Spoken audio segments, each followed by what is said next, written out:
Assalamualaikum warahmatullahi wabarakatuh. Salam sehat untuk kita semua. Semoga kita semua selalu mendapat lindungan Allah Subhanahu wa Ta'ala ya. Diberikan nikmat sehatul afiat serta dimudahkan segala urusannya. Amin ya robbal alamin. Nah, kesempatan kali ini Mimin akan membagikan satu cerita misteri. Nah, seperti apa ceritanya? Mari kita mulai.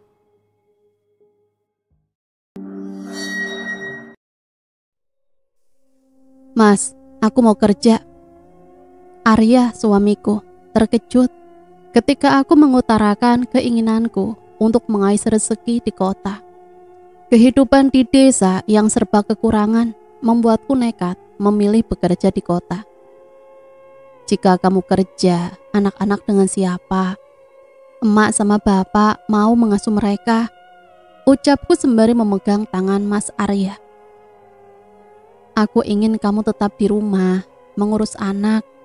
Kasihan mereka. Aku mohon, bersabarlah dengan keadaan ekonomi kita. Ucapnya dengan suara parau, menahan tangis. Aku menunduk, tanpa terasa kelopak mataku menghangat. Kekasih hatiku, kekasih halalku, bersedih mendengar permintaanku. Tapi aku melakukan ini demi hidup yang lebih baik.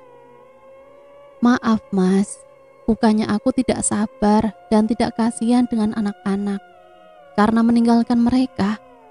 Namun lihatlah kehidupan kita, untuk makan saja susah, apalagi memenuhi kebutuhan kedua anak kita. Sautku mulai terisak. Suamiku memejamkan matanya sejenak, terdengar helaan nafasnya. Digenggam tanganku erat. Iya, aku tahu penghasilanku belum bisa mencukupi. Tapi jika memang kamu memang ingin bekerja, silahkan. Aku mengizinkan kamu kerja, asalkan jangan melupakanku dan anak-anak. Pulanglah jika sedang libur kerja, ujarnya sambil menangis karena harus merelakan aku pergi ke kota. Aku dan Mas Arya sama-sama bekerja di kota, merantau untuk mencari penghasilan tambahan. Namaku Mira. Waktu itu aku baru 5 tahun berumah tangga. Ekonomi yang serba sulit menghimpit keluargaku. Hal itu membuatku harus rela meninggalkan kedua putraku.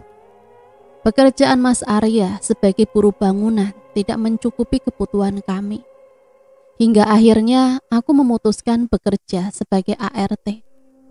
Hari Minggu Mas Arya berangkat kerja di sebuah bangunan. Sedangkan aku hari Senin berangkat bekerja menjadi ART. Mas, aku sudah sampai di Jakarta. Aku mengirim pesan melalui ponsel.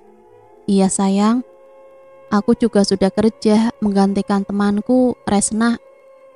Alhamdulillah, mudah-mudahan lancar semuanya ya Mir. Gimana mas, di sana kerjanya lancar, mas betah? Insya Allah betah, lancar Mir. Alhamdulillah.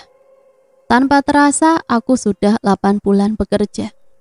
Kami tidak pernah bertengkar atau apa. Ya paling selisih paham sedikit saja.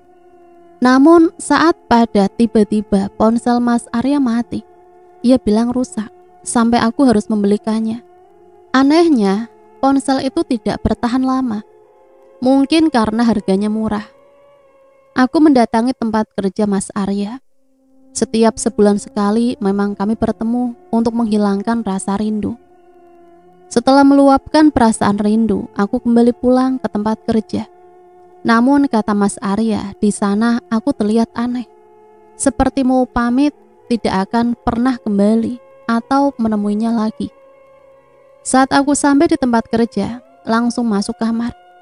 Karena tidak bisa mengabari suamiku karena ponselnya mati. Keesokan harinya, aku berniat membelikannya ponsel lagi walaupun bekas. Mas Arya tidak mau aku buang-buang uang hanya untuk barang-barang seperti itu. Namun aku membelikannya supaya komunikasi kita tetap ada. Mas Arya bukan gak mau beli ponsel dengan uangnya sendiri, tetapi karena gajinya diberikan padaku. Mas Arya bilang biar aku yang mengatur uang tersebut untuk keperluan anak-anak di kampung. Aku berniat membeli ponsel untuk Mas Arya melalui aplikasi berlogo biru. Aku tersenyum, ada seseorang yang sedang menawarkan ponsel bekas. Aku pun mengirim pesan. Berapa harga ponselnya, Mas? 300.000, Mbak. 200.000 saja ya, Mas. 250.000 deh, Mbak. Oke deh, Mas. Aku membeli ponsel tersebut dengan sistem COD. Kami pun memutuskan bertemu di depan sebuah rumah sakit.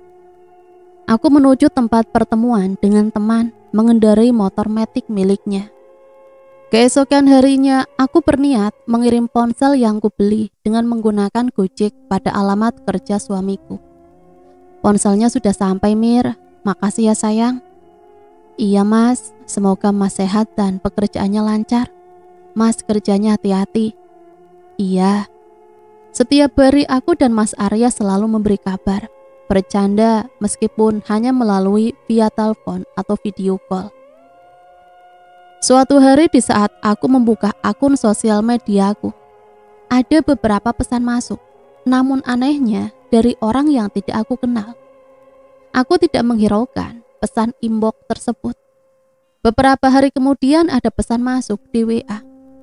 Sayang, aku mengernyit membuka pesan dari nomor yang tidak aku kenal. Maaf, ini siapa?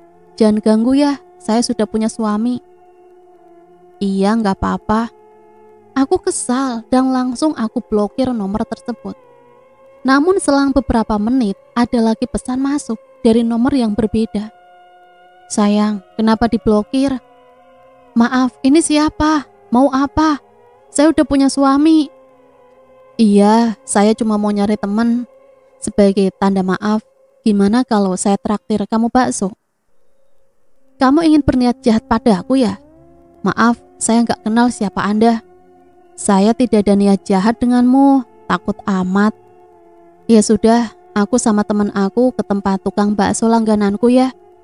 Tanpa berpikir buruk, aku dan temanku langsung pergi ke tempat bakso di mana aku biasa beli. Sesampainya di sana, aku memesan 2 bungkus bakso untukku dan temanku Santi. Setelah diberi uang oleh laki-laki tersebut, aku melihat laki-laki itu melangkah pergi ke motornya, menungguku yang lagi pesan bakso. Setelah membayar 2 bungkus bakso, uang kembaliannya aku berikan dengan laki-laki tersebut. Ini kembaliannya. Sudah buat kamu aja. Oh, ya udah, makasih. Sesampainya di rumah, aku dan Santi menikmati bakso dan kerang balado. Setelah makan bakso, aku merasakan ada sesuatu yang berbeda dariku. Oh iya, laki-laki itu bernama Dirga. Setiap hari aku dan Dirga selalu berbalas pesan. Setiap pagi suamiku selalu mengirimkan SMS. Di saat aku dan Mas Arya berbalas chat, tiba-tiba Dirga juga mengirim SMS. Jam istirahat siang, Mas Arya melakukan video call. Kulihat dari raut wajahnya tampak terkejut. Kenapa, Mas, liatin aku begitu? Mukamu kenapa, Mir? Kenapa mukaku, Mas? Wajahmu hanya terlihat sebelah dan tidak menatap Mas. Kamu seperti marah dan tidak suka Mas telepon. Enggak apa-apa, jawabku setelah itu memutuskan panggilan video call. Mas Arya kembali menelpon. Entah kenapa aku merasa tidak suka. Rasanya ingin marah dengannya. Kenapa kamu matiin teleponnya? Ada masalah? Enggak apa-apa, aku capek, mau istirahat. Jawabku sambil kumatikan kembali sambungan telepon. Malamnya Mas Arya kembali menelpon, tetapi tidak aku angkat. Karena aku lagi menerima panggilan telepon dari Dirga. Aku merasa aneh banget.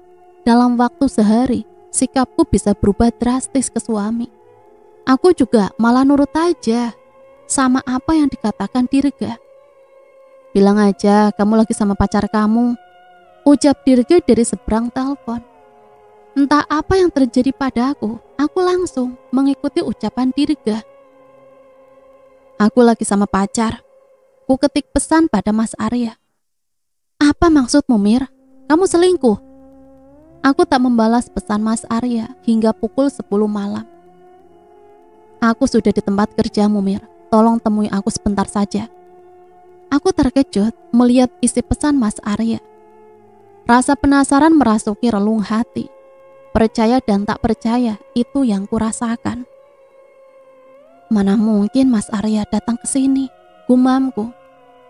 Aku lagi-lagi terkejut setelah mengintip dari jendela. Ternyata Mas Arya sudah berada di teras rumah majikanku. Ia berdiri bersama salah satu tukang kebun di rumah ini. Aku merasa aneh. Di hati ini tidak ada rasa kebahagiaan melihat kedatangannya. Justru rasa benci menyeruak di dalam relung hati. Mau apa kamu kesini, Mas?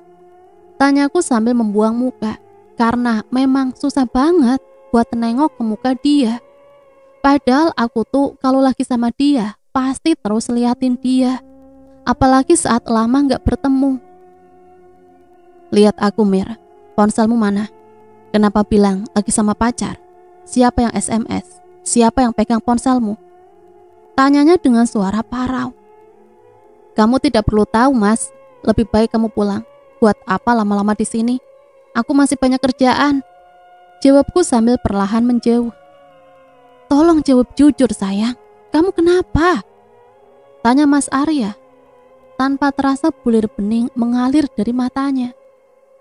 Aku ingin kita cerai, ucapku. Permisi, Ma. Saya Mira, temannya Dirga. Sapaku pada ibunya Dirga. Sini, Neng. Masuk. Sini duduk. Iya, Ma. Saya mau minta diurutin badan, Ma. Emangnya kenapa, Neng, badan kamu? Ini, Ma, badan aku sakit semua. Apalagi deket leher, katanya memar, mah. Jelasku dan ku ceritakan semua kejadian di mana saat suamiku marah dan mendorongku hingga tubuhku terpental hingga terkena pohon besar itu. Ya ampun, Neng, ini badanmu memar-memar begini. Apa tidak ada luka dalamnya? Iya, mah, sepertinya sih enggak. Mungkin karena kenceng aja jadi seperti itu. Tapi untuk yang lainnya baik-baik saja kok. Ya sudah, sini emak urut. Semua badan kamu biar enakan. Setelahnya selesai, aku pun pamit pulang. Karena kasihan babysitter menungguku di rumah sendirian. Karena bosku semuanya lagi keluar. Makasih ya, Ma, saya pamit. Ya sudah, hati-hati, Neng, di jalan.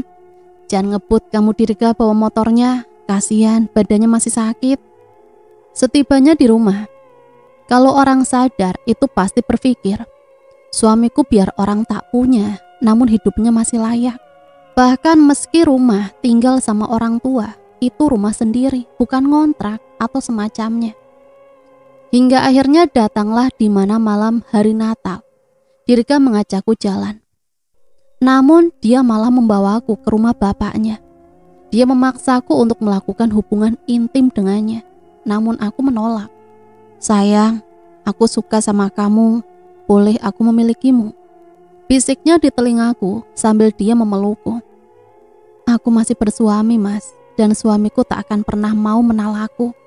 Karena di mata dia, aku adalah wanita satu-satunya.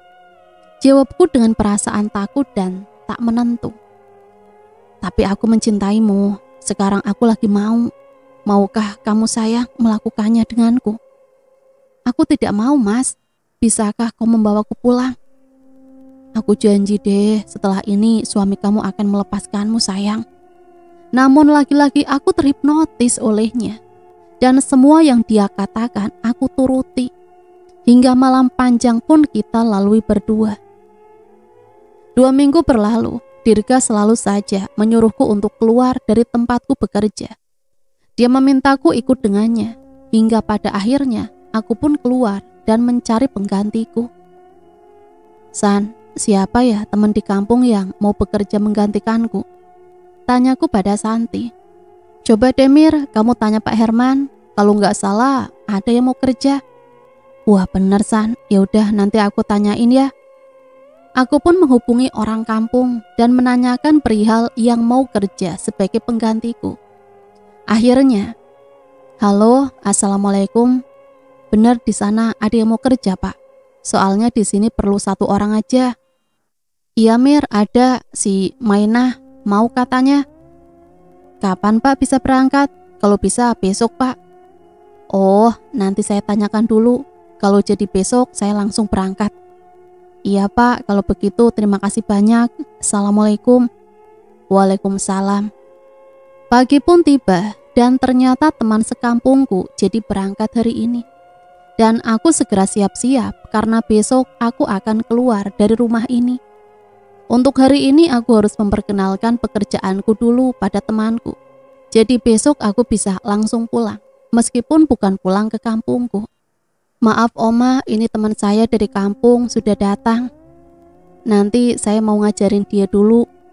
Iya Oma, saya temannya Mbak Mir. Saya sudah sering bekerja Oma, di kampung juga saya baru seminggu. Oh bagus kalau begitu. Jadi Mbak Mir tidak susah ngajarin kamu pekerjaan di sini. Iya Oma. Esok pun tiba. Aku segera membantu Mainah sambil mengajarkan pekerjaan yang akan dia kerjakan. Karena setelahnya aku akan pulang. Tak terasa waktu pun sudah menunjukkan pukul 13. Aku sudah ditunggu di Rega dan akhirnya aku pun pamit sama teman-temanku. Aku pun juga pamit pada majikanku. Sedih rasanya harus meninggalkan sahabat-sahabatku. Namun meski hati kecil ingin tinggal, tapi tidak dengan raga ini. Seakan ada yang menarik untuk aku pergi dari sana. Hati kecil berkata, aku ingin pulang ke rumah, menemui kedua anakku dan suamiku. Dan ya, suamiku masih selalu memberikan pesan-pesan singkat untuk sekedar menanyakan keadaanku. Namun entah apa yang terjadi pada diri ini. Setibanya aku di rumah Dirga, aku diperlakukan bak anak kecil. Dimanja dan disayang bagikan anak-anak yang masih butuh pelayanan seorang ibu. Malam pun tiba, namun anehnya tidak sama seperti malam-malam biasanya. Sayang, kamu mau jalan-jalan? Tanya Dirga. Boleh, tapi beliin aku jajanan ya Kak. Oke deh, kamu mau apa? Nanti pulang jalan kamu harus tidur istirahat ya. Iya. Kami pun jalan mengelilingi kota hingga pukul 21:30. Aku merasa mata ini berat dan aku mengajak Dirga pulang. Namun setelah aku sampai di rumah Dirga, ia menyuruhku meminum sesuatu. Rasanya manis, tapi entah apa itu. Aku mau lanjut tidur, ngantuk. Ya sudah, kamu sana tidur, jangan malam-malam tidurnya. Mataku sudah berat. Mana bisa aku begadang Dirga. Aku pun langsung masuk kamar dan langsung membaringkan bobot tubuhku ke atas kasur yang sudah lusuh. Namun baru saja mataku terpejam, aku merasakan keningku seperti ada yang menyentuh hingga aku membuka mata. Ya ampun Dirga, kamu ngapain di sini? Aku mau tidur. Kesalku pada Dirga yang tiba-tiba sudah ada di sisiku. Diam, pejamkan matamu. Tunduklah padaku. Ingat, sejak hari ini kau milikku. Tidak akan kubiarkan siapapun menyentuhmu. Dan satu hal, kau harus menuruti semua kata-kataku. Balasnya membuatku tak bisa berbuat apa-apa. Dan ya, aku langsung terlelap tanpa tahu apa-apa lagi. Namun di tengah lelapnya aku tersentak mendengar orang seperti sedang berbicara berbisik. Ma, aku tidak ingin membuang kesempatan ini. Aku harus bisa segera menukar sukmanya dengan sukma Naya, Ma. Bisiknya pada sosok yang belum aku ketahui. Tunggulah hingga dia kau nikahi. Tanggal 20 besok kau harus segera menikahinya. Dan jika dia bertanya tentang suaminya, kamu bilang saja kalau suaminya sudah ninggalin dia sudah 2 tahun. Kau paham? Jawabnya dengan tegas. Dan baru kusadari bahwa dia adalah ibunya Dirga. Baik Ma, tapi akankah ini berhasil Ma? Pergilah setubuhi dia untuk melancarkan semuanya. Baik Ma, aku pamit. Aku tersentak kaget dengan apa yang mereka bicarakan. Namun aku sendiri mulai lupa dengan semuanya. Aku bagi orang yang lupa akan identitasku sendiri. Selamanya kau harus jadi pengikutku. Bisiknya di telingaku. Aku tak menjawab, hanya merasakan sentuhan demi sentuhan yang dia lakukan. Setelah semuanya berakhir, Dirga pun berlalu meninggalkanku yang tak berdaya. Tidurlah, bangun besok pagi, dan lupakan semuanya, ucapnya sambil tersenyum dan berlalu pergi. Dan aku langsung terlelap tanpa ingat apa-apa. Esok pun tiba, di mana ibunya Dirga sedang mempersiapkan pernikahanku dengan Dirga. Tanpa mereka pikirkan akibat dari perbuatan mereka. Karena menikah dengan keadaanku yang masih bersuami, bahkan masih belum mendapatkan talak dan mendapat masa iddah. Waktu kian berlalu dan tiba di mana aku dan Dirga akan menikah tanpa ada orang tua atau wali. Begitu tega mereka berbuat keji yang tak seharusnya mereka lakukan. Bahkan mengatakan bahwa aku sudah 2 tahun ditinggalkan suami. Padahal waktu itu aku masih bersuami dan suami pun masih suka menghubungiku dengan nomor tersembunyi. Setelah menikah pun aku masih dapat telepon dari nomor yang di privat. Halo, maaf, ini siapa? Tanyaku saat sambungan telepon terhubung. Namun di seberang sana tidak ada sautan sama sekali. Halo, maaf, ini dengan siapa? Dan ada perlu apa? Tanyaku kembali karena masih belum ada suara seseorang di sana. Hingga akhirnya aku berikan pada Dirga. Gak, tolong kamu angkat ini, siapa yang telepon? Tapi tidak ada suaranya. Halo, siapa ini? Kenapa telepon tapi tak ada bicara? Tiba-tiba sambungan telepon pun terputus. Aneh, gak jelas banget tuh orang. Nelpon tapi gak bicara. Sungutnya. Dirga yang terlihat kesal karena orang yang iseng menelpon namun tak bicara. Namun hatiku seakan berkata, seperti yang menelpon itu aku kenal. Namun aku tak tahu itu siapa. Dan ya, sejak aku menikah, aku selalu merasa aneh. Di sana aku selalu merasa sendiri. Dirga selalu mengaku sebagai suamiku, namun hatiku berkata, aku tak mencintai dan bahkan tak mengenalnya. Hingga malam pun tiba. Mah, aku sama Dirga keluar bentar ya, mau cari makanan. Iya Neng, tapi apa kamu gak bosen tiap malam keluar cari makan? Toh di rumah juga ada, buang-buang duit terus. Suamimu kan belum dapat kerja. Ocehnya sambil tersenyum. Padahal aku keluar pun pakai uang aku sendiri tanpa minta sama mereka. Gak apa-apa mah, cuma jalan aja. Lagian gak pakai uang Dirga kok, aku masih ada uang buat beli makan. Balasku yang seakan ibunya Dirga tak suka saat aku hendak pergi. Dan ya, kepergian kami tak cukup lama. Karena sudah pasti tiap pukul 9:30 mataku selalu berat. Sampai-sampai di motor pun aku selalu tidur. Hingga tibalah di mana sudah biasa tiap kali aku masuk kamar, selalu saja aku diberikan minuman yang aneh.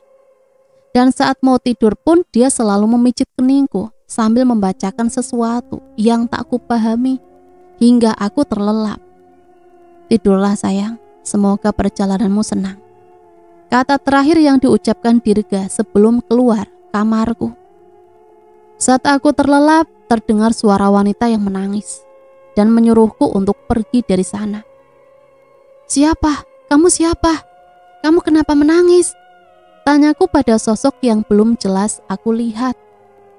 Pergilah, tinggalkan dia, tinggalkan keluarganya sebelum semuanya terlambat. Balasnya pelan, namun sanggup membuat bulu kuduku berdiri. Tercium wangi bunga melati yang harum semerbak di pelataran sana. Kamu siapa? Apa maksudnya menyuruhku pergi? Tanpa dia menjawab, dia berlalu pergi. Dan aku hanya berjalan menyusuri jalan yang tak berujung. Di tengah hutan tanpa ada penghuni dan warga di sana. Bahkan rumah pun tak terlihat. Tolong jelaskan apa maksudnya. Dan tolong beritahu aku ada di mana. Aku mau pulang, aku takut di sini sendirian. Teriakku karena semakin lama semakin jauh dan semakin gelap pandangan. hingga aku akhirnya terbangun dari tidur dan mimpiku. "Sayang, kamu kenapa? Bangun, ini udah siang." Tiba-tiba saja Dirga menepuk-nepuk pipiku, seakan terlihat heran karena aku berteriak-teriak. "Ya Tuhan, aku mimpi. Jam berapa ini, Gak?" "Ini sudah pukul 8. Tumben kamu bangun siang. Kenapa? Kamu sakit?" "Gak apa-apa kok, aku hanya sedikit pusing aja." "Ya sudah, aku mau ke kamar mandi dulu." "Ya udah, jangan banyak pikiran. Sekalian mandi, takutnya nanti kamu mau jalan." Dengan suasana hati yang masih bertanya, entah apa maksud mimpi semalam, dan banyak lagi yang kupikirkan tentang suami, anak-anak, dan keluargaku. Namun semua itu selalu saja hilang dalam sekejap. Hingga suatu pagi aku mendapat kabar yang katanya adalah kakakku. HP-ku berbunyi. "Halo, siapa?" Tanyaku saat sambungan telepon terhubung dan ku loudspeaker suaranya. "Ini aku, Mir, kakak sepupumu dari Jakarta. Cuma mau kasih kabar, bapak meninggal," ucapnya sambil menahan kesal. "Bapak meninggal? Meninggal karena apa, Teh? Apa dia sakit?" Aku sedikit memberikan ekspresi sedih. "Iya, katanya mendadak." "Oke Teh, aku usahain balik," jawabku karena memang diri ini seperti lagi dipermainkan. Dan ya, kenapa aku memberikan ekspresi sedih? Sebelum kakak sepupuku telepon, kami sudah saling kontak lewat sosial mediaku yang berlogo F. Dan dia menasehatiku serta menceritakan semuanya. Hingga aku menyuruhnya untuk menelpon, berbohong, apa saja, supaya aku diizinkannya pulang. Beberapa hari sebelumnya, dalam keadaanku yang kalut dan sambil aku mainkan handphoneku, tiba-tiba saja ada notifikasi dari sebuah pesan sosial mediaku. "Mir, kamu gak ingat sama anak-anakmu, orang tuamu, atau bahkan suamimu?" Isi pesan tersebut. "Maaf, ini siapa? Apa maksudnya? Aku di sini bersama suami dan iya, bukankah anakku bersama ayahnya? Dan ibuku berada di kampung." Balasku pada pesan tersebut dengan rincian penjelasanku. "Mir, anakmu sama ibumu dan suamimu pulang ke kampung setelah kejadian menimpamu saat itu di rumah majikanmu. Dan ya, di situ bukanlah suamimu, Mir. Suamimu ada di kampung bersama keluarganya, juga anakmu, dan masih menunggu kepulanganmu, Mir." Balasnya kembali di pesan tersebut dan seperti menandakan bahwa dia sangat marah denganku. Entahlah, perasaanku ini sangat bingung. Aku di sini katanya bersama keluarga suami. Suamiku bilang ayah anak-anak meninggalkanku sudah 2 tahun. Dan ya, aku tidak punya alasan untuk pulang ke kampung. Teh, benarkah nama suamiku Arya? Benarkah dia meninggalkanku 2 tahun ini? Tapi kenapa aku selalu merasa bahwa aku sangat sulit dalam situasi ini? Aku merasa Arya tak pernah pergi dari hidupku. Pesanku lagi dengan pertanyaan-pertanyaan yang berlomba. Dia tak pernah meninggalkanmu, Mir. Dirgalah laki-laki yang sudah menghancurkan keluargamu. Mereka bukan orang baik, Mir. Pulanglah, kasihan anak-anakmu, juga suamimu yang selalu menunggu kepulanganmu. Dan iya, Teteh tak banyak tahu. Hanya suamimu yang bisa menjelaskan semuanya. Pulanglah, Mir, sadarlah sebelum terlambat. Timpal kembali isi pesan tersebut, namun aku sangat sulit untuk berpikir, karena pikiranku sudah banyak diolah oleh Dirga.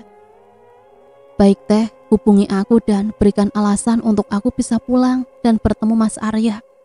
Aku ingin penjelasan akan apa yang terjadi pada diriku. Isi pesan terakhirku pada kakak sepupuku. Hingga akhirnya dia menghubungiku dan memberi kabar buruk. Padahal ini sudah rencana. Aku berharap semuanya lancar dan aku bisa pulih seperti sedia kala. Sudut pandang Mas Arya. Apa yang terjadi padanya? Entahlah. Dalam sekejap dia mampu melupakanku dan juga anak-anak. Bahkan dia tak ingat orang tuanya. Aku tahu aku salah karena tak mampu memberikan kebahagiaan padanya dengan harta. Namun aku sangat mencintai dan menyayanginya. Aku berusaha tegar dan sabar karena semangat orang-orang terdekatku yang selalu memberikan support terhadapku agar selalu tabah dalam keadaan yang saat ini menimpaku. Arya, pergilah, usahakan agar istrimu cepat sadar. Kasihan anak-anak mereka membutuhkan ibunya. Ucap ibuku, tak terasa bulir beningnya jatuh tak terbendung dari matanya yang sudah terlihat keriput dan hitam karena lelah setelah pergi bekerja dari ladang. Ma, akankah istriku kembali? Akankah dia ingat terhadapku? Anak-anak dan semuanya, Ma. Jawabku yang tak jauh beda dengan ibu, bahwa aku pun tak mampu menahan kesedihan dan kepedihan ini. Bersabarlah, tetaplah ikhtiar untuk kebaikan istrimu. Oh ya, bukankah besok kau berangkat lagi bekerja? Biarkan anak-anak di sini, beritahu pada istrimu bahwa mereka di sini. Semoga saja dengan begitu dia akan berusaha pulang. Ucapnya memberikanku kekuatan kembali agar istriku cepat kembali. Esok pun tiba, aku berpamitan pada ibu dan bapak bahwa aku akan berangkat lagi bekerja. Ya, aku hanya buruh bangunan. Namun apapun pekerjaanku, aku selalu siap demi anak dan istriku bahagia. Meski aku harus bekerja banting tulang dari pagi hingga malam, bahkan sampai pagi lagi. Hingga 2 hari berlalu, aku mendapat pesan dari kakak sepupuku, Kak Wulan namanya. Dia anak dari kakaknya ibu istriku. Arya, ini Teteh. Oh ya, Teteh dapat kabar dari Mira. Dia ingin pulang, tapi harus ada alasan agar dia bisa keluar dari rumah. Benarkah Teh? Mudah-mudahan aja dia bisa pulang dan kumpul lagi sama anak-anak Teh. Tapi alasan apa Teh yang bisa kita jadikan agar istriku bisa pulang?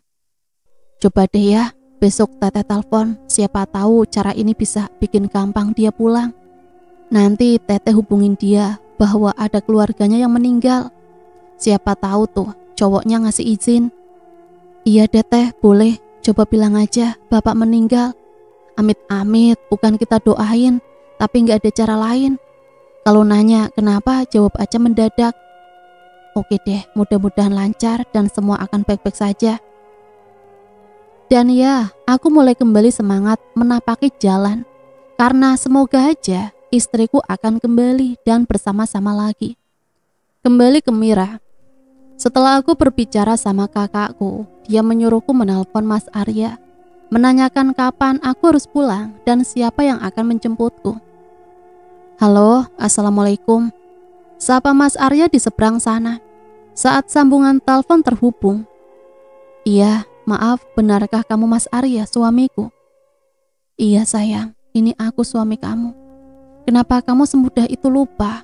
Semudah itu kamu meninggalkan aku dan anak-anak. Terangku dalam melontarkan berbagai pertanyaan. Aku tidak bisa menjawab, namun aku selalu merasa aneh. Di sini aku seperti orang asing. Jawabku yang seakan aku linglung untuk menjawab pertanyaan Mas Arya saat itu. Pulanglah, akan kujelaskan semuanya. Kasihan anak-anak merindukan kamu. Baiklah, aku siap-siap sekarang. Aku ingin pulang. Aku takut di sini. Baiklah, aku menunggu di halte bus. Tapi aku tidak tahu haltenya di mana, Mas. Jawabku sambil mengernyit, karena memang aku pun tak tahu di mana tempatnya. Padahal itu tempat kita pertama bertemu. Antar aja ke ojek atau kendaraan yang mengantar kamu. Bilang aja ke halte bus. Baiklah, Mas. Setibanya aku di sana, aku menunggu beberapa menit kedatangannya. Tidak lama dia menyapa, membawaku pergi. Sebelum pulang, baiklah, pikirkan baik-baik apa kamu benar ingin pulang atau tetap kembali. Aku yang tak dapat menjawab pertanyaannya. Kalau mau ikut pulang, ayo. Kalau tidak, silahkan selagi kita masih di sini. Dan kamu masih dekat untuk kembali sama laki-laki penghancur itu. Timpalnya lagi. Dan lagi-lagi aku tak dapat menjawab. Hanya saja aku mengikutinya untuk pulang. Kemana Kang? Tanya sopir angkutan umum. Ke daerah Bogor, Pak. Ayolah naik. Di dalam angkutan pun aku tak sama sekali mengucapkan sepatah kata pun. Rasa grogi dan sungkan itu ada, padahal dia suamiku, tapi aku seakan tak mengenalnya. Hingga tak kusadari dia terus memperhatikanku. Aku yang aneh tak bisa melepas kacamataku. Padahal aku tak pernah memakai kacamata sebelumnya, tapi dia bilang aku aneh. Mir, boleh aku lihat kacamatamu? Pinta Mas Arya. Boleh, emang kenapa? Enggak apa-apa. Kenapa kamu enggak lepas kacamatanya, Mir? Entahlah Mas, tapi mataku sakit kalau tidak aku pakai. Tibalah aku di sebuah desa. Hatiku merasa tak asing, tapi aku merasa aneh. Seperti ada yang terus menarik pikiranku, entahlah. Setibanya aku di rumah adik Mas Arya, di sana banyak sekali pertanyaan-pertanyaan yang mereka berikan padaku. Namun sedikit aja aku tak tahu dan tak kenal. Bahkan sama bos suamiku sendiri aku tak kenal. Teh, masih ingat saya? Saya Ani, istrinya Jaka, adik Mas Arya. Aku tak ingat sama sekali. Sama Jaka teh, ingat enggak? Sama Rizky, anak Ani yang biasa teteh gendong. Aku sungguh tak ingat. Tak lama kemudian teleponku berdering. Ternyata telepon dari Dirga, dan aku pun tak segan mengangkatnya. Karena takut, karena dia selalu mengancamku. Iya, kenapa Dirga? Kamu kapan balik? Aku gak mau kamu lama-lama ya di sana. Awas aja kamu. Iya, belum juga nyampe, udah nanyain kapan balik. Gak paham banget jadi orang. Hingga tak berselang lama, seperti ada yang menarik, dan aku tak sadar bahwa aku menangis histeris. Hingga mantan majikan Mas Arya pun datang, dan kediaman adik Mas Arya penuh sama teman-temannya yang melihatku terus berteriak ingin pulang. Aku mau pulang, aku gak mau di sini, aku mau pulang. Ini aku suami kamu mau pulang kemana? Mau pulang ke kampung apa kembali sama Dirga? Ucap Mas Arya yang seakan tak tega melihat keadaanku yang semakin histeris. Aku mau kembali ke suamiku, aku mau ketemu Arya. Kenapa dia tega ninggalin aku selama 2 tahun ini? Di tengah isaku mengeluarkan kata-kata yang selama ini aku pendam. Siapa yang bilang, Mir? Ini aku, Arya, suami kamu. Coba kamu lihat baik-baik, Mir. Ini aku, Mir. Aku tidak pernah meninggalkan kamu. Justru kamu yang pergi dari kehidupanku, Mir. Tanpa disadari, dia pun menangis sambil memelukku. Dan terlihat rasa kecewa di matanya yang melihatku seperti ini. Benarkah kamu suamiku? Lalu kenapa Dirga dan ibunya bilang kamu ninggalin aku selama 2 tahun ini? Dan sejak kapan aku mengenal Dirga, Mas? Dia suamiku dan memberikan ini. Tapi aku tidak merasa bahwa dia suamiku. Air mataku kembali luruh membasahi pipi. Terlihat Mas Arya kaget melihat selembaran kertas yang diberikan Dirga. Ini adalah lembaran bukti pernikahan siri yang jelas-jelas tak sah sama sekali karena aku masih bersuami. Dan Mas Arya menyingkap kerudung yang kupakai. Shock dia melihat tanda merah yang ada di leher yang ditutupi Dirga oleh Hansaplas. Dalam keadaanku yang terus berteriak meminta pulang dan tak berhenti menangis, Mas Arya terlihat bingung. Hingga akhirnya dia menghubungi seseorang yang aku sendiri tak tahu mereka berkata apa. Namun yang pasti setelah itu Mas Arya menarikku dan membawaku ke dalam kamar mandi. Setelah di kamar mandi, ternyata Mas Arya mengguyur tubuhku dengan air dingin yang ada di sana. Tanpa henti dia terus mengguyur tubuhku. Teriakan dan tangisanku tak dia dengar. Hingga saat dia terus memandikanku dengan guyuran air, tiba-tiba saja sontak aku terkejut. Terlihat anak kecil yang menyuruhku untuk diam, dan aku pun tersenyum.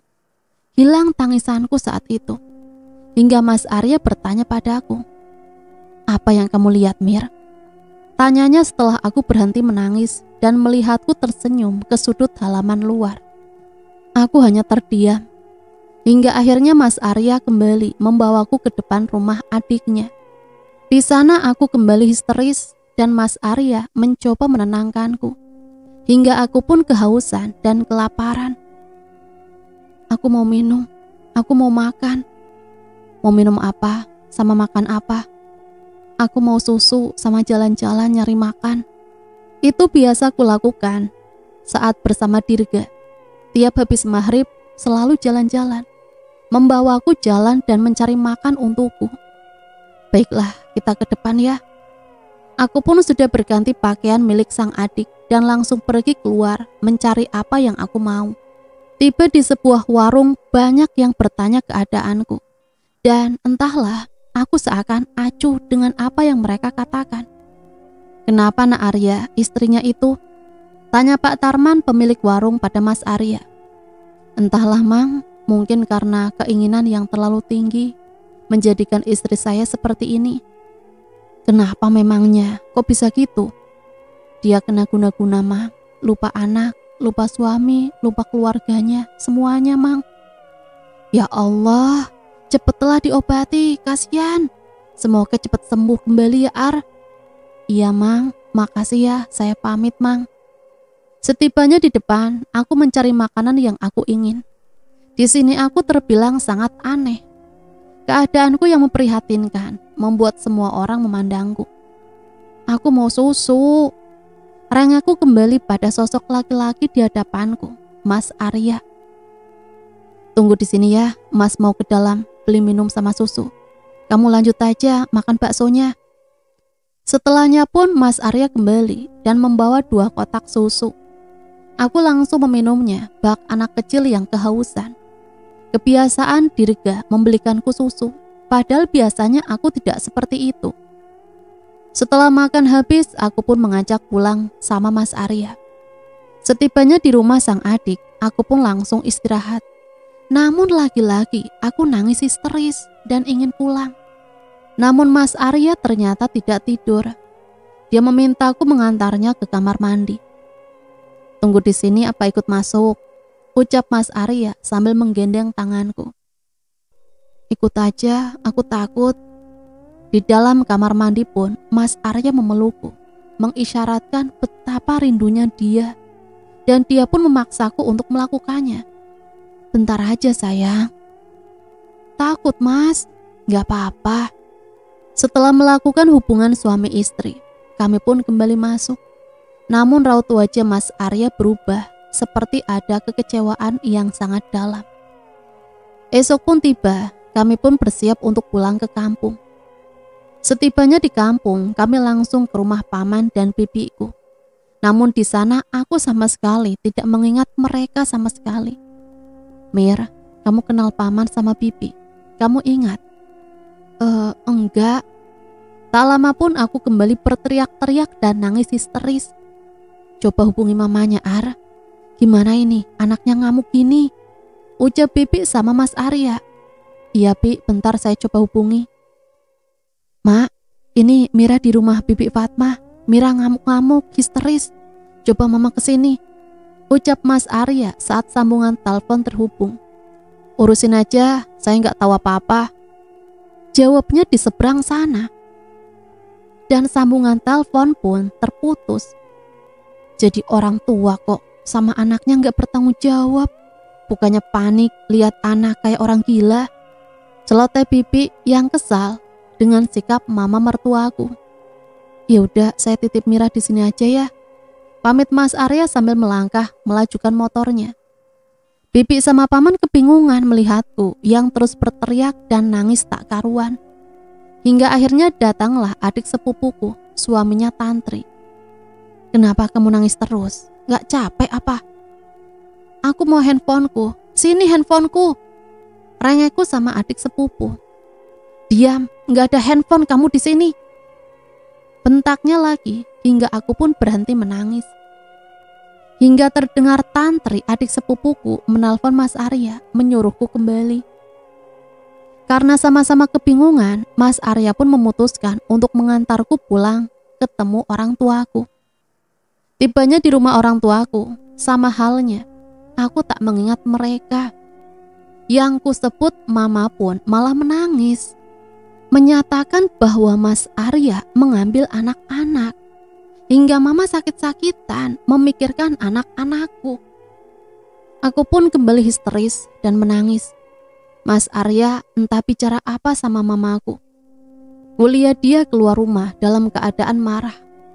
Aku pun kembali mengejar dan mengikutinya. Kalau mau tinggal di sini, diam. Kalau mau ikut, naik. Cepat naik. Bentak Mas Arya saat aku mengejarnya. Tiba-tiba aku pun berpapasan dengan bapak. Namun aku sudah terlanjur naik. Bapak yang terlihat kebingungan tak bisa berbuat apa-apa. Terdengar teriakan mama agar bapak mau memberhentikanku agar aku tak ikut Mas Arya. Kembalilah kami ke rumah paman dan bibi, dan mereka pun kebingungan dengan keadaanku yang makin parah. Hingga akhirnya Mas Arya membawaku ke rumah gurunya agar dapat pengobatan non-medis.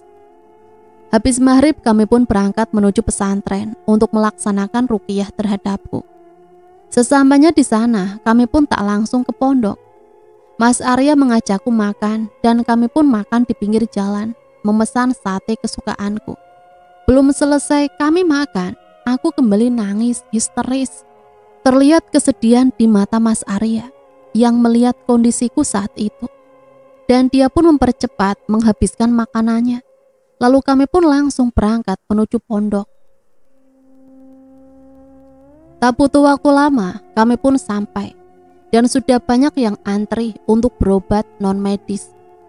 Hingga waktu Isya pun tiba, kami disuruh membaca surat-surat pendek dan harus perbanyak zikir.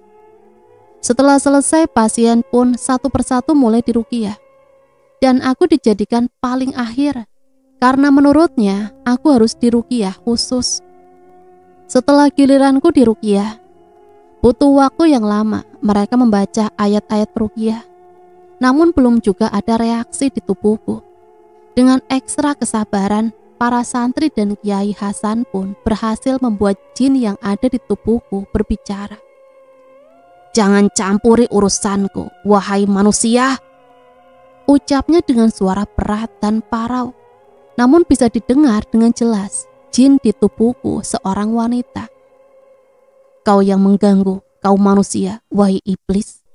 Jadi ini urusanku," ucap Kiai dengan nada masih merendah. "Dia pengikutku, dia adalah tumbalku. Sukmanya sudah kutukar dengan sukma gundikku. Silakan jika kau bisa, lepaskan dan bebaskan," teriaknya dengan suara lantang dan tawa yang menggema di seluruh ruangan. "Jangan kau coba-coba menghancurkan ritual pengikutku. Malam ini sukma gundiku akan membawa sukma wanita kecil ini," ucapnya kembali sang iblis. "Siapa kau sebenarnya? Untuk apa kau tukar sukma yang sudah tiada dengan sukma manusia? Lepaskanlah, dunia kalian berbeda." Sudut pandang Dirga. "Sial, ada yang berusaha menghancurkan ritualku." "Ya, aku Dirga. Aku seorang suami yang ditinggalkan istriku demi laki-laki lain. Ratih meninggalkanku sudah 2 tahun ini dan menjauhkanku dari anakku, Visi. Saat aku bertemu wanita yang membeli HP secondku, aku merasa Ratu Iblis menyukai harum dari wanita itu. Aku coba mendekati dan sengaja mengajaknya membeli jajan. Aku kira susah, namun ternyata mudah. Kita pun bertemu dan dia datang bersama temannya. Tadinya aku berniat mengambil sukma temannya, namun sang Ratu Iblis lebih suka dengannya. Tak butuh waktu lama, dia pun berhasil menjadi gundiku, menjadi pengikut Ratu Iblis sesembahanku. "Ma, apa Mama suka sama dia? Apa rencana kita akan berhasil menjadikan dia sebagai gundiku, Ma?" "Iya Dirga, gadis polos yang mudah kita perdaya seperti dia. Untuk saat ini kamu sayang-sayang aja, manja-manjakan dia. Setelah gundikmu itu tak bisa berbuat apa-apa, kita buang dia," sungut ibuku yang begitu kentara dengan tumbal yang akan kami berikan pada sang ratu. "Tapi Ma, apa dia akan selamanya menjadi gundiku?" Selagi tak ada yang berniat mencampuri dan menghancurkan ritual kita, dia akan menuruti apapun yang kita katakan. Baiklah mah, semoga sang ratu iblis secepatnya menukar Sukma Mira dengan Kanaya, gadis cantik anaknya ratu iblis. Dia yang akan menjadi gundik pundi-pundi usahaku. Malam itu malam yang bagus untuk ritual penukaran Sukma. Namun herannya ritualku gagal dan membuatku terpental. Sial, ada yang berusaha menghancurkan ritualku. Gumam Dirga saat berusaha menukar Sukma Kanaya dengan Sukma gadis desa. Kurang ajar kau Dirga, kau melakukan kesalahan besar, membiarkan tumbalku pergi. Tiba-tiba saja sang ratu iblis datang dan menghantam Dirga dengan kekuatannya, sehingga Dirga terpental dan tak berdaya. Darah segar keluar dari mulutnya. Dirga berusaha berdiri dan menghadang sang ratu. Mohon ampun ratu, apa maksudnya ucapan ratu? Gadis desa itu hanya pergi beberapa hari saja, ratu. Ucapnya seraya memegangi dadanya yang terasa sesak. Ada yang berniat merukiahnya Dirga, hingga pengikutku banyak yang mati melawan makhluk munafik itu. Namun mereka tak akan bisa semudah itu mengambil tumbalku. Apa? Kurang ajar. Siapa yang berusaha menghancurkan ritualku ratu? Arya, suaminya. Dia berusaha menarik Sukma gadis desa itu kembali. Namun kau tak perlu khawatir. Sukmanya sudah kukurung di penjara gaibku. Hanya orang tertentu yang dapat menyelamatkannya. Kurang ajar. Si gembel itu menghancurkan semedi dan ritualku. Namun aku tak akan menyerah. Akan kubawa kembali dia ke sini ratu. Baiklah, bawa dia kembali ke rumahmu agar aku bisa segera menyempurnakan ritualku ini Dirga. Kalau tidak, ibumu gantinya. Setelah itu Ratu Iblis pun hilang dari hadapan Dirga. Sial, sial, kurang ajar kok Arya. Umpatnya yang geram akan gagalnya ritual penukaran Sukma Kanaya dan Mira. Esok pagi pun tiba, Dirga mencoba menghubungi Mira. Namun lagi-lagi nomornya tidak aktif. Malam pun tiba, Dirga terus berusaha memanggilnya lewat Sukmanya dan mengutus pengikut sang ratu untuk membawanya kembali. Aku di mana mas? Bukankah aku sedang bekerja? Kenapa aku di sini? Apa kau tak ingat kemarin kau pulang dan ingin bertemu anak kita? Sekarang kita di rumah Pak Kiai Hasan, dia yang mengobatimu. Teh, banyak bersolawat dan berzikir ya, supaya aura negatif itu tidak bisa gampang masuk. Dan kuatkan iman, jangan sampai diperdaya sama orang-orang tak bertanggung jawab. Ucap Pak Kiai Hasan, memberikan nasihat dan memberikanku 2 botol air yang harus kuminum dan untuk aku mandi. Insya Allah Pak Kiai, makasih atas semuanya. Tunggu sebentar ya, Mas mau bicara sebentar sama Kiai. Pamit Mas Arya. Tak berselang lama Mas Arya pun kembali dan mengajakku pulang. Ayo sayang, kita pulang. Di perjalanan pulang kami bercerita panjang lebar. Mas Arya menceritakan dan menjelaskan semua dari awal sebelum aku seperti ini. Mas, apa aku akan sembuh dan kita akan bersama lagi? Insya Allah, mudah-mudahan sembuh. Kasihan anak-anak, mereka butuh kamu. Lalu sekarang kita pulang kemana? Tidak mungkin kita pulang ke rumah mama atau ke rumah kamu mas. Pasti mereka semua membenciku. Mudah-mudahan semuanya menerima kita dan mengerti itu bukan kehendakmu sayang. Iya mas. 1 jam kami menempuh perjalanan pulang. Akhirnya kami pun sampai di rumah orang tua Mas Arya. Namun mereka semua tak menerima kehadiranku. Assalamualaikum. Waalaikumsalam. Arya, kamu? Ibu mertuaku kaget karena Mas Arya pulang dengan membawaku ke rumah. Tiba-tiba saja sontak aku kaget karena bapak marah besar saat tahu kedatanganku. Untuk apa kamu bawa dia pulang? Bukankah anakku anak tak berguna, tak bertanggung jawab, hanya anak orang miskin? seekor babi dan anjing yang hina, ucap sang bapak yang langsung tak mengindahkan kehadiranku. Dia seakan enggan melihatku. Maafkan bapak ya Mir, maafkan ucapannya. Bukan semua salahmu. Hanya saja ibumu yang datang mencaci Arya, menghina dan mengatakan Arya suami yang tak berguna, bahkan tak bertanggung jawab, ucap sang ibu mertua. Apa yang mama katakan, Ma? Kapan dia datang dan mencaci Mas Arya? Lalu anak-anak di mana? Beberapa hari yang lalu dia datang mencaci dan menghina Arya, Mir. Maaf jika bapak sama mama merasa sakit hati dan butuh waktu untuk menerima kembali semuanya. Anak-anak ada di sini, kamu boleh membawanya. Jelas sang mama yang aku sendiri tak tahu apa yang mamaku katakan. Mas, lalu kita kemana? Bi, boleh kami numpang tidur di rumah bibi malam ini saja? Pinta Mas Arya sama sang bibi, kakak ibunya Mas Arya. Maaf, lampu di rumah bibi mati, kehabisan token. Iya, gak apa-apa Bi, ucap Mas Arya, karena aku memberikan kode agar mengiyakan saja ucapan bibi. Malam ini pun akhirnya terpaksa kami tidur di rumah Mas Arya dan aku bisa bertemu dengan anak-anak. Esok pun tiba, terdengar suara gaduh di luar. Ternyata kakak tertua dari bapak. Mana yang bilang Arya anjing lah, babi lah, ini itulah. Kenapa masih mau dibawa pulang? Kenapa masih mau tidur bareng? Ucap sang bibi tertua. Mas Arya pun seketika bangun dan membangunkan anak-anak. Aku yang tidak paham apa-apa pun ditarik Mas Arya untuk segera mengikutinya keluar. Fadil, bangun nak. Fadlan, bangun. Ayo ikut ayah sama mama, ucap suamiku sama anak-anak. Ya, kami sudah mempunyai 2 orang anak. Yang paling besar namanya Faidil, yang kecil namanya Fadlan. Sontak mereka pun bangun dan aku gendong anak yang paling kecil. Kaget dan heran mungkin yang anak-anak rasakan. Namun karena masih kecil, mereka tak mengucapkan satu patah kata pun. Hingga tibalah kami di pinggir jalan.